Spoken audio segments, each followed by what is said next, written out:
अस्सलामुअलैकुम। Welcome back to my channel health and beauty tips.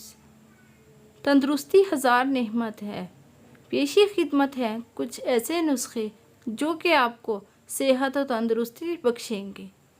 सेहत और तंदुरुस्ती के लिए नुस्खे: रोज़ाना 1 सेब तबीब से बचाए, रोज़ाना 5 बादाम कैंसर से बचाए, रोज़ाना 1 लीमू चर्बी से बचाए, रोज़ाना 1 कप दूध हड्डियों की तकलीफ़ से बचाए, रोज़ाना 3 लीटर पानी जिल्द की बीमारियों से बचाए। और रोज़ाना मेरा एक पैगाम मेरे दोस्तों को मुझसे मिलाए। उम्मीद है कि आपको आज की वीडियो अच्छी लगी होगी। अच्छी लगी है तो वीडियो को लाइक करें और शेयर करें। मेरे चैनल को सब्सक्राइब करना मत भूलिएगा। इंशाल्लाह मिलेंगे नेक्स्ट वीडियो में।